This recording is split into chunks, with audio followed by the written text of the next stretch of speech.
आने वाले 3 अगस्त को श्री श्याम मित्र मंडल द्वारा मोदी नगर के पतंजलि वेलनेस सेंटर में एक नृत्य प्रतियोगिता आयोजित होने जा रही है। इस रिगार्डिंग हम आचार्य जी, जो कि एक विद्वान, एक बहुत पुराने यहाँ के शिक्षक हैं, प्रशिक्षक हैं और नृत्य के प्रति इनका बहुत ही आकर्षण है। यहाँ से हजारों बच्चे आज तक निकल चुके हैं जो शिक्षक और इंटर कॉलेज में और डिग्री कॉलेज में शिक्षा दे रहे हैं।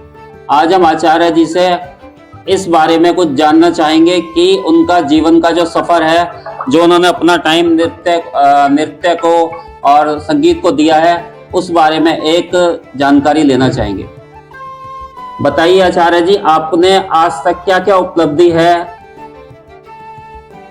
आपके जीवन की शुरुआत इस क्षेत्र में कैसे हुई? बचपन से ही मुझे शौक था इस चीज का। तो महात्मा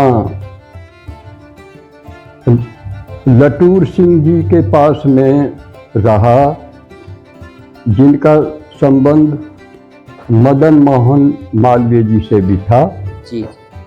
और उनके द्वारा ही संगीत का मेरा शुरुआत हुआ। आर्य समाज के प्रवर्तक थे वो जी जी। अब उसके बाद में मैं मोदी नगर में 1962 में आया था। 62 से यहाँ पर संगीत की शिक्षा दे रहा हूँ। गायन, वादन, नृत्य मेरा तीनों ही विषय हैं। तीनों ही विषय? हाँ, जितना सितार है उतना तबला भी है, उतना गायन भी है, कथक डांस भी है उतना। क्लासिकल डांस मेरा जो है जयपुर घराना, लखनऊ घराना, रायगढ़ घराना, बनारस घराना, चारों घरानों का ज्ञान है मुझको और मैं यहाँ पर शिक्षा दे रहा हूँ। इलाहाबाद प्रयाग संगीत समिति, चंडीगढ़ प्राचीन कला केंद्र, 2 यूनिवर्सिटियों की यहाँ से मान्यताएं हैं। जी जी। बच्चे एग्जामिनेशन में यहाँ पर बैठते हैं। प्रभाकर विशारद की डिग्रियां यहाँ से मिलती हैं और 1962 से मैं यहाँ पर शिक्षा दे रहा हूँ। इलाहाबाद का भी एग्जामिनर हूँ और चंडीगढ़ का भी एग्जामिनर हूँ। और पूछो। आपने इतना लंबा समय आपका इस क्षेत्र में हो गया है, मैं ये जानना चाहूंगा कि कोई प्रमुख ऐसे व्यक्ति रहे जिनको, जो आपके यहाँ के विद्यार्थी रहे, एक आध का नाम कोई अच्छे लेवल पे आप जानते हो? बहुत हैं ऐसे, एक नाम नहीं। अमेरिका में भी हैं, कलकत्ते में भी हैं। सुषमा जैन ने यहाँ से नृत्य की शिक्षा ली है और वो कलकत्ते में बैंक से रिटायर हुई हैं अब। जी जी। आप देख रहे हैं कि जो ज्ञान होता है उसकी कोई परिभाषा नहीं होती। एक ज्ञानी आदमी के साथ बैठे हैं हम लोग और आने वाले हमारी जो संस्था है, एक श्री श्याम मित्र मंडल, उसके लिए हम गुरुजी से आशीर्वाद चाहते हैं कि वो 2 शब्द बोलें कि इस कार्यक्रम में हम चाहते हैं कि यहाँ से बच्चे आएं और गुरुजी का भी हमें आशीर्वाद मिले। हम ये चाहते हैं गुरुजी अवश्य इस कार्यक्रम में पधारें। हम ये चाहते हैं गुरुजी आप इस कार्यक्रम में आए हमारे और आपके बच्चे भी आए। हमें आशीर्वाद दीजिए आप। मैं आने की पूरी कोशिश करूंगा अपनी ओर से। बाकी समय बताएगा।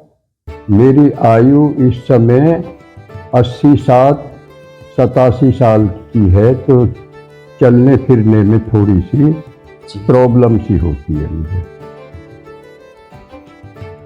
आप देख रहे हैं कि गुरुजी इस उम्र में भी पूरे उत्साह के साथ हमें आशीर्वाद दे रहे हैं और ये प्रॉमिस भी कर रहे हैं कि हमारे कार्यक्रम में अवश्य आएंगे। मैं आचार्य जी से हम उनके जीवन की कोई प्रमुख क्षण जो उन्हें आज मेमोराइज हो, आज तक भी याद हो, इस क्षेत्र से संबंधित हमें बताइए। श्री राम आचार्य जी के आश्रम में मैं गया था एज ए एग्जामिनर। वहाँ पर 120 कन्याएं थीं, झोंपड़ियों में रहती थीं, फूस की झोंपड़ियाँ होती हैं, इतनी विशालता वहाँ पर नहीं थी। श्री राम आचार्य जी वहाँ पर थे, उनसे मेरी मुलाकात हुई। रुग्ण अवस्था में थे, उनकी मिसेज ने मुझको खाना बनाकर खिलाया, मैंने परीक्षा ली और उन्होंने कहा कि आप हमारे आश्रम के लायक हैं, आप यहाँ पर आइए। मैंने कहा कि कपड़ा मिल के मजदूरों को शिक्षा देता हूँ, इस वजह से मैं आने में असमर्थ हूँ। हाँ। तो आप देख रहे हैं गुरुजी ने अपना सारा जीवन मोदी नगर के लिए बिताया, यहाँ के गरीब तबके के लिए बिताया और उन्हें अच्छी शिक्षा देकर एक योग्य व्यक्तित्व में उनका विकास हुआ, जिससे और आज इनके सिखाए हुए पढ़ाए हुए हजारों बच्चे विभिन्न विद्यालयों में, विश्वविद्यालयों में सेवा दे रहे हैं और एक अच्छा जीवन व्यतीत कर रहे हैं। बहुत बहुत धन्यवाद गुरुजी का, इन्होंने हमारे चैनल राष्ट्रीय वंदन को इतना समय दिया। बहुत बहुत धन्यवाद। अब क्या बोलूं? बस गुरुजी आप भी धन्यवाद ही कर दो। आपके चैनल को बहुत बहुत धन्यवाद जो यहाँ तक आए और मेरे से बात की, अपने चैनल के बारे में मुझे ज्ञान कराया। धन्यवाद।